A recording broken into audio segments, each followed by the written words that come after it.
तुमने हमेशा मेरे पूरे परिवार का और मेरा कितना ख्याल रखा है गुड्डन।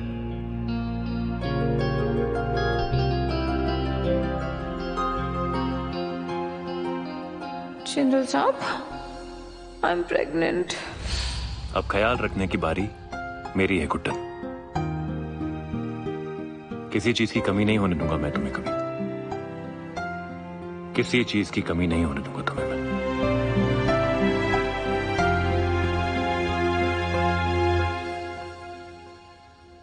हाय। आ गई याद? तुम्हारी याद ही तो मेरा पीछा नहीं छोड़ती। अब रेडियो भी सुनने लगी हो? हम अकेले बोर हो रहे थे तो सोचा रेडियो सुन ले। अच्छा, वो पहले जो थोड़ा गुस्सा किया था उसके लिए आई एम सॉरी। नहीं, सही है, मतलब होना भी चाहिए। गुड्डन, मुझे बस फिक्र है तुम्हारी। मैं वहां नहीं हूँ और इस हालत में तुम सब अकेले मैनेज कर रही हो। I worry about you lot. I miss you a lot. आपको पता, हम भी आपको उतना ही मिस कर रहे हैं। और इस बार है ना, हम का मतलब है गुड्डन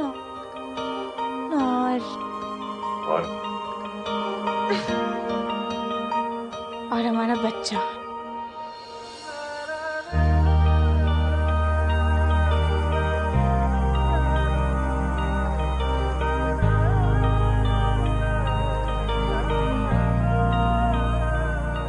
कुछ भी हो जाए गुड्डन, तुम किसी चीज की टेंशन मत लेना। मैंने सब सोच लिया है कि क्या करना है, कैसे करना है। मैं ख्याल रखूंगा तुम्हारा। ओके? अच्छा जी। और आपका ख्याल कौन रखेगा? मुझे क्या पता, मैं एकदम फिट हूँ यार। हाँ, आप तो फिट है ही, लेकिन आपका जो कमरा है ना, ये बहुत फिट नहीं लग रहा, बहुत अनफिट लग रहा है। देखिए कैसे ऐसे बिखरा हुआ है, ना हमें सफाई करने देते हो ना खुद करते हैं। ओ हेलो, तुमसे लड़ाई हुई थी इसलिए गुस्से में आज साफ नहीं किया। Otherwise, you know, my space is always spick and span. अच्छा सुनिए, जल्दी से उठिए और ये जो कम से कम कपड़े बिखरे हैं ना, इन्हें अच्छे से रख दीजिए। सोएंगे कहाँ पर? यार तुम ना पीछे ही पड़ जाती हो। ठीक है, ये रुको एक मिनट, फिट करने का।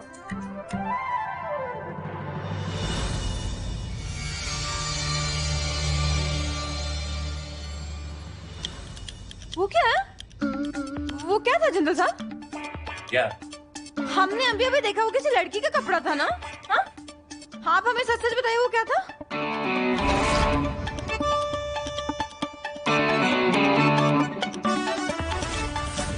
ये गलती से आ गया होगा किसी का। धोबी के बाद कपड़े गए थे धोबी। हाँ, धुलाई तो होती हमें नजर आ रही है जिंदल साहब, लेकिन सच्चाई को मिटाने की, मतलब हम प्रेग्नेंट क्या हुआ? आप तो बेशर्म हो गए। गुड्डन, कोई मिसअंडरस्टैंडिंग हो रही है तुम्हें। यहाँ कोई लड़की नहीं है। देखा है ना कोई वहाँ पर अभी भी? एक मिनट।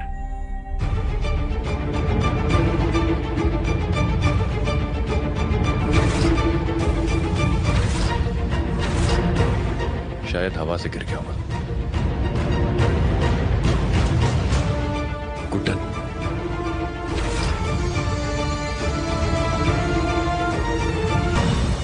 सारी गलती ना हमारी, हमें आपसे सुलह करनी ही नहीं चाहिए थी। मतलब एक गलती के लिए आपको माफ करे तो दूसरी गलती पहले कर। अब हम तो हो जाएंगे मोटे, तो आपको तो कोई सुंदर सी लड़की चाहिए जो कि फिट भी हो, है ना? इसलिए आप एक लड़की ढूंढ रहे ना पहले ही वहाँ पर। वेरी गुड, मतलब एक मुंबई में गर्लफ्रेंड और एक हम। गर्लफ्रेंड? वो एक तो तुम्हारी ये फिल्मी बातें। अरे ऐसा कुछ नहीं है। तुम्हें यकीन नहीं आता तो लो, ड्राई क्लीनर से बात करके अभी क्लियर कर देता हूँ। अब भी स्पीकर पे फोन करता हूँ उससे। हाँ लगाइए। सुनो, अभी पता चलेगा सब सच।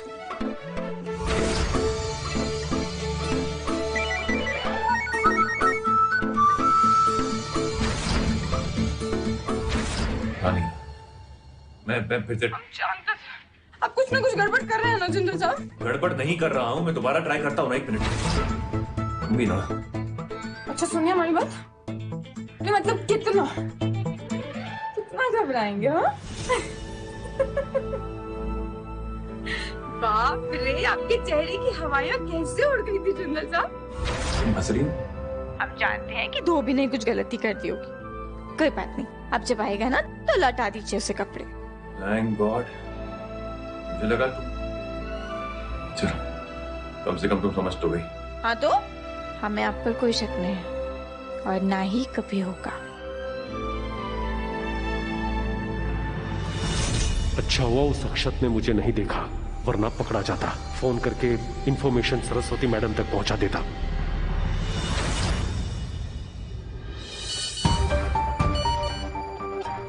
सॉरी मैम, प्लान फेल हो गया। हाँ, ये भी प्लान फेल हो गया। कैसे गधे पाल रखे हैं मैंने।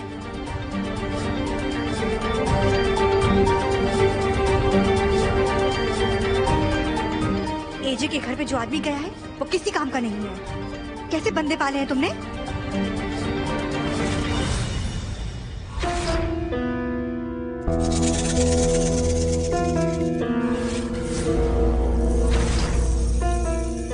अब मेरी बात ध्यान से सुनो। जैसा मैं कहती हूँ वैसा करते जाओ, ठीक है?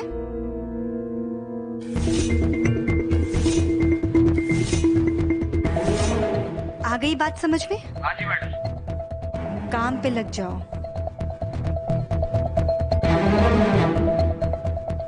ये 5 फीट 2 इंचियां बहुत चहक रही थी ना। अब देखते हैं इसका चहकता चेहरा कैसा भुना हुआ बन जाएगा।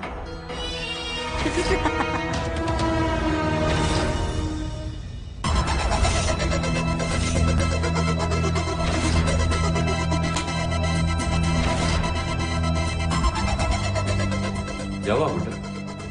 चंदल साहब, कोई तो है वहाँ किचन में। खिड़की के बाहर से आवाज आई और ऐसे लग रहा है जैसे कोई हम पे नजर रखे है। अरे तुम्हारा वहम है गुड्डन, पिछली बार की तरह। देखो, ज्यादा सोचना और स्ट्रेस लेना बंद करो। तुम्हें अपने दिमाग को और शरीर को दोनों को रेस्ट देना पड़ेगा। खाली पेट कोई रेस्ट होता है क्या? तो क्या खाना है बताओ? आपके हाथ का आटे का हलवा। भाई, मेरे हाथ का तो नहीं मिल सकता है, पर हाँ, मेरी रेसिपी जरूर मिल सकती है आपको। हाँ, क्या आप सिखाएंगे हमें? हाँ सही है, हमारे पास ना सारा सामान भी है चंदल साहब। और हाँ, इसके साथ तो कल के कंपटीशन की तैयारी भी हो जाएगी। फिर कल के कंपटीशन में ना चंदल साहब, हम पूरी काले चने और आज वाला आटे का हलवा, ये तीनों चीजें बना देंगे, है ना? अच्छा चलिए, आप हमें सिखाते जाइए। हाँ, हम फोन रखते हैं।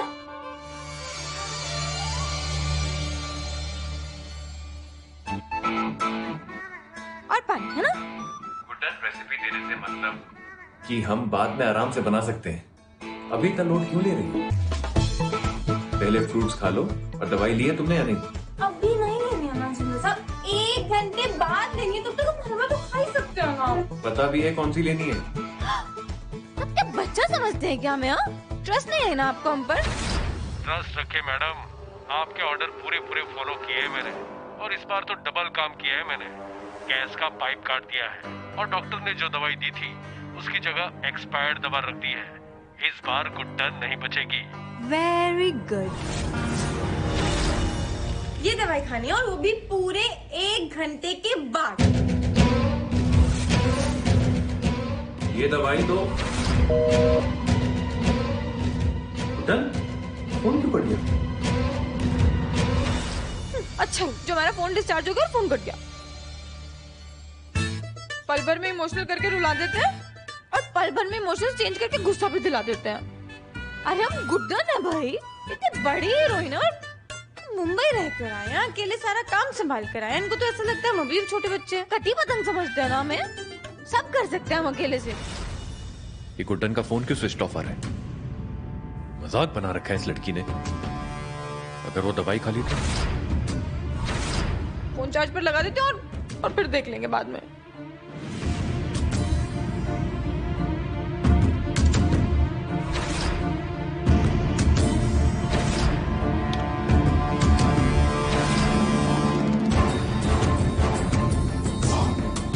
कैसी स्मेल आ रही है?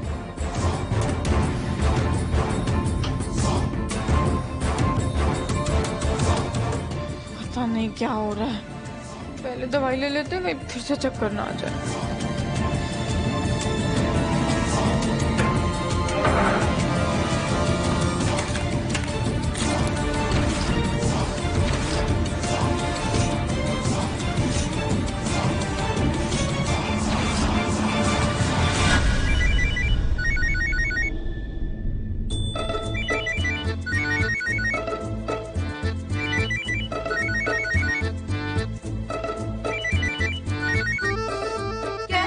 तुम्हारा दिमाग खराब है क्या?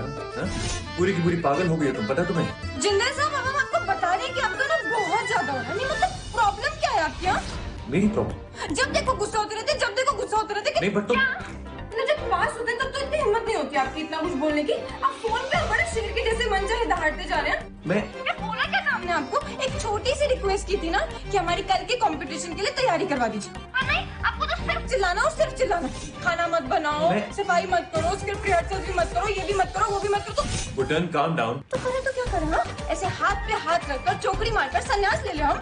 शांति से प्यार से मेरी एक बार बात सुन सकती हो क्या? आपकी बात एक तो हमने दवाई नहीं ली, ऊपर से मैं चक्कर आ रहा हूँ, ऊपर से जब इस किचन में घुसते पता नहीं तकलीफ से पहले हमारे दिमाग में घुस गया, ऐसे तारा तारा कर रही है। अरे इसकी भी अलग ही प्रॉब्लम है, जब तक खाना बनाने जाते ना तभी रात को घुसने लगती है। ऊपर से घर की दो खिड़कियां टूट चुकी हैं, भूख के मारे मरे जा रहे हैं, खाना भी बनाना नहीं आता हमें। देखिए हम ना आपको आराम से बोल रहे हैं कि गुड्डन की किटी में ना ऑलरेडी बहुत सारी प्रॉब्लम्स है। प्लीज प्लीज आप और मत बढ़ाइए। बाय। गुड्डन मेरी बात तो सुन। साइलेंट पे लगा देते हैं, दोबारा पता ही नहीं चलेगा फोन आया तो। सब परेशान कर रहे हैं हमें।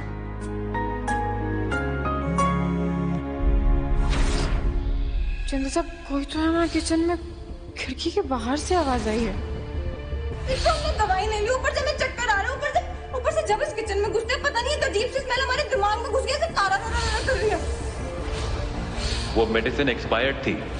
ये सब एक साथ। गुड्डन के साथ जरूर कुछ गलत होने वाला है, मुझे उसे बताना होगा।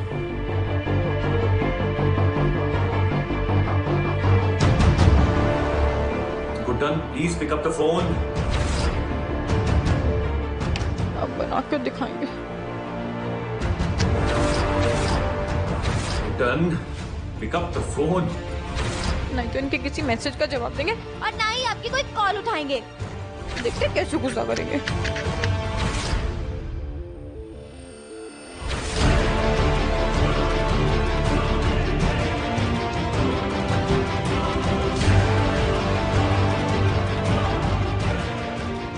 इसे क्या हुआ है? ये गुड्डन भी ना ईगो इतनी बड़ी है कि कभी किसी की सुनना ही नहीं चाहती। अरे मैं क्या दुश्मन हूं उसका? कैसे कांटेक्ट करूं उसे मैं? क्या करूं?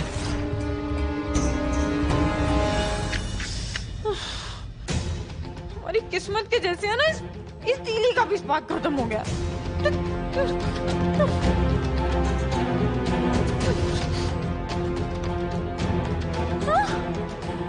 ये खाली माचिस कौन रखता है घर में? लाइटर कहाँ है? ये रहा। अब देखिएगा, अब बनाएंगे एकदम मस्त खाना ना।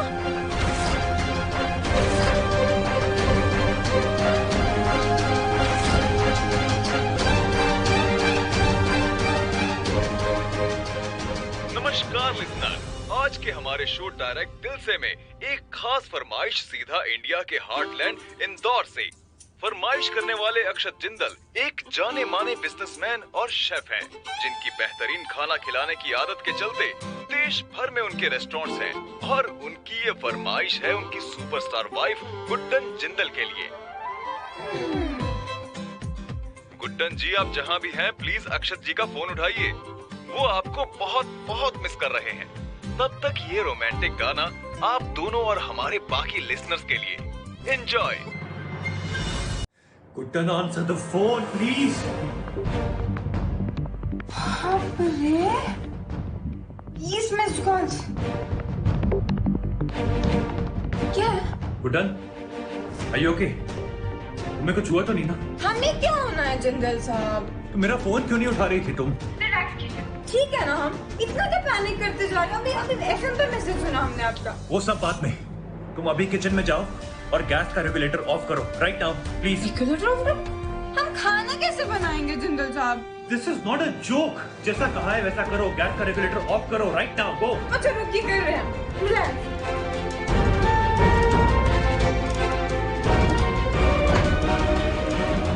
कर दिया। अब बताएंगे कि बात क्या है? Now listen to me carefully Guddan. वहां कोई है जो तुम्हें नुकसान पहुंचाना चाहता है, ओके? मतलब ये 5 फीट 2 इंच ही है ना, ऊपर से किस्मत लिखा के आई है। कितना भी कर लो, कितना भी तगड़ा प्लान बना लो, फेल हो ही जाता है। देखो ना, तोता मैना कितना दूर है एक दूसरे से, लेकिन फिर भी जैसे तैसे करके मदद कर ही लेते हैं। कुछ तो करना पड़ेगा, कुछ तो।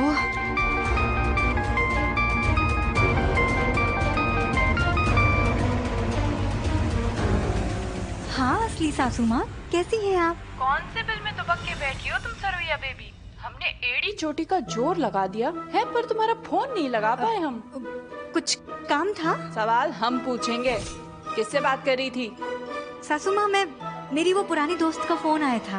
ये पुरानी दोस्त वाले पुराने बहाने ना हम पर ना आजमाना सरोया बेबी। हम जानते हैं तुम कुछ तो तिकड़म बिठाना चाह रही हो। अब सटीक जवाब दो हमें, वरना खोपड़िया घूम जाएगी हमारी। बोलो। तुम क्या बोल रहे हैं? वही जो तुम कुछ देर पहले बोल रही थी गुड्डन। तुम्हें फील हो रहा था ना कि वहां कोई है खिड़की के बाहर, और फिर तुम्हें किचन में गैस की स्मेल आई थी, प्लस तुम्हारी वो दवाई वो एक्सपायर्ड है गुड्डन। दवाई एक्सपायर? पर एक मिनट जिंदल साहब, अभी तो हमने चेक किया था। अब डॉक्टर इसने तो हमें खुद दिया ना ये दवाई, तो एक्सपायर कैसे हो सकती है? जिंदल साहब ये तो सच में एक्सपायर्ड है। ऋषि इतनी बड़ी गलती कभी नहीं कर सकता। I know him very well. और ये सारे कोइंसिडेंसेस एक साथ नहीं हो सकते। मैं सच बोल रही हूँ, मेरा भरोसा कीजिए। और वैसे भी मैं इतना दूर हूँ, चाह के भी कुछ नहीं कर सकती। आप भी ना फालतू में शक कर रही है मेरे पर। हमारी हीरोइनी को नुकसान पहुंचाने की कोशिश की ना, तो ये धनिये की तरह ना तोड़ डालेंगे हम तुमको। आई बात समझ तुम्हारी मोटी पत्नी को। भाग यहाँ से। एक तो मेरा सारा प्लान फेल हो रहा है, और ऊपर से ये आइटम मेरे गले पड़ गई है। जिंदल साहब कुछ होगा तो नहीं ना? हमें बहुत ज्यादा डर लग रहा है। डरने की कोई बात नहीं है, मैं हूँ तुम्हारे साथ। पर प्लीज अभी जाओ और घर की सारी खिड़कियां दरवाजे सब बंद करो। मैं तब तक पुलिस को इन्फॉर्म करता हूँ। आपकी बहुत याद आ रही है जिंदल साहब। मैं यही हूँ ना, मैं कहीं नहीं जा रहा हूँ। आज आप हमें सही टाइम पर इन्फॉर्म नहीं करते तो न जाने क्या कुछ नहीं होगा तुम्हें। Do you understand? मेरे रहते तुम्हें और हमारे बच्चे को कोई छू भी नहीं पाएगा। That's my promise. एक आंच तक नहीं आने दूंगा मैं तुम दोनों पर। बट अभी जैसा कह रहा हूँ वैसा करो। और वो दवाई उसे अभी के अभी बाहर फेंको। मैं ऋषि से बात करके नई दवाई भिजवाता हूँ। Please calm down. जिंदल साहब हम यहाँ अकेले और अब तुम्हें खुद को स्ट्रॉन्ग बनाना होगा, मेरे लिए, हमारे होने वाले बच्चे के लिए। गुड्डन प्लीज ट्रस्ट मी, मैं फोन करूंगा तुम्हें। ओके?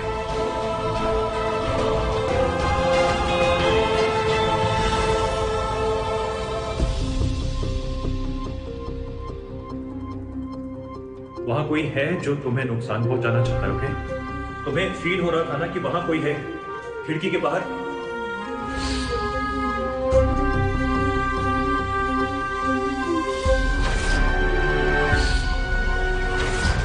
और फिर तुम्हें किचन में गैस की स्मेल आई थी,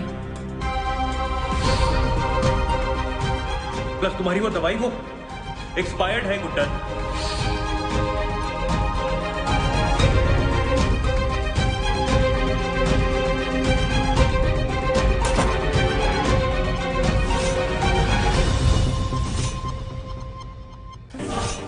वे शख्स चाहे जो भी हो, हमसे हमारे जिंदल साहब को अलग करने की साजिश को ऐसे तो नहीं जाने देंगे।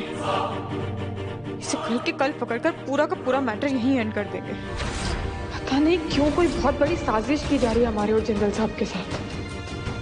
क्यों अजीब सी बेचैनी हो रही है कि जैसे जिंदल साहब किसी बड़ी मुसीबत में है।